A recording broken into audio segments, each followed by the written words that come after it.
I don't have any. This is all just petty and spitefulness, but I have no, sympathy for Pittsburgh. Let them burn. So there you go. Where are we going next, Bryan? So next on the list was the trade that I still can't believe that happened and is the first time it's ever happened in NHL history. Previously undrafted free agent and dark horse Calder candidate Tanner Jeannot, with 4 goals this season, was traded to the Tampa Bay Lightning, to a GM that I think is usually pretty good, pretty smart about this stuff in Julien Brisebois, but they got take a breath so I can say it all.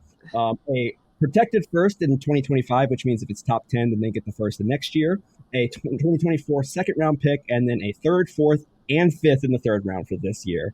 I think Elliot Friedman said that other GMs, pretty much all 30 other GMs were just like, what happened and why did this happen? And it's Tampa, so they are very much in. They've got 2 picks in the next draft or something, not much left, but they're a good team. They're contenders. They've had a formula that's worked. I'm trying to think of his name. Who was it they added a couple years back, right at the deadline? It was another Blake Coleman. That's it. Ago. Yeah. It was one of those where what's this guy going to bring you? He's a middle six at best. He's going to be a physical. And then he got to Tampa and blew up, and he did fine and helped them kind of get them along. So that return is it's almost one of those where the return was so good. I was I almost feel guilty. I don't, but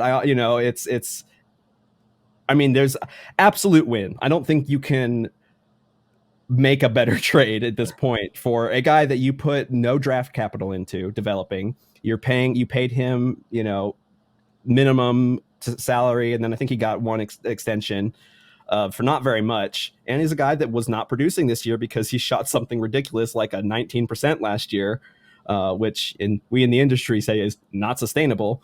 And so awesome. Any misgivings that I had about the first trade, gone. At this point, you could have been you know what? Because of the Tampa trade, we're going to actually turn that into a fourth. I'd be like, that's fair. It's great. I can't A+. I don't know what else to say about it. It's a really good trade. And you can definitely tell that there's a theme rising in the trade deadline this year, is that Nashville wants to show out this summer at the draft. And I think they're well on their way for that.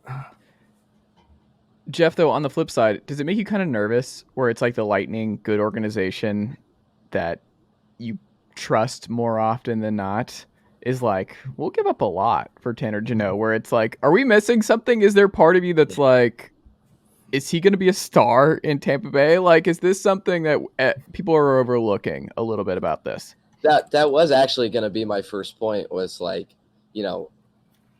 shout out to David Poile, because that was an awesome trade, incredible. I've never seen anything like it. And clearly NHL people, or people around the NHL, have never either. But Julien Brisebois does not make a move like that if he doesn't know what he's doing. As much as I think Tanner Jeannot was not good this year, he just flat out has not been good. It is a little terrifying. He sees something, and that worries me a little bit. I'm not expecting Tanner Jeannot to be 20 goals again, or 25 goals again, but they don't need him to be, and so that's the Preds needed him to be, and the Lightning don't, which takes off a lot of pressure from Jeannot. So that's bound to go well for him. But in the end, even if he's what he was last year for the Lightning, I'm not looking back on it and being he shouldn't have made that trade. No. Every day of the week, do that. I don't care if Tanner Jeannot scores 30 goals next year. Do that every day of the week. That's fair. That's the thing. It's all relative. You have to look at the market, and you see things it's just, that's the kind of return you get. if you're going to be a player like Tanner Jeannot, you're going to get that kind of return. And if you're a player like Patrick Kane, you get a 4th round and a 2nd round pick. So I had to throw that in there. I couldn't believe that return, but that was another thing Greg talked about, and he was dead on again. So that guy, he should cover hockey for a living. Yeah, he should. Pretty good at it. Mattias Ekholm, though, another one who we all thought was going to get moved.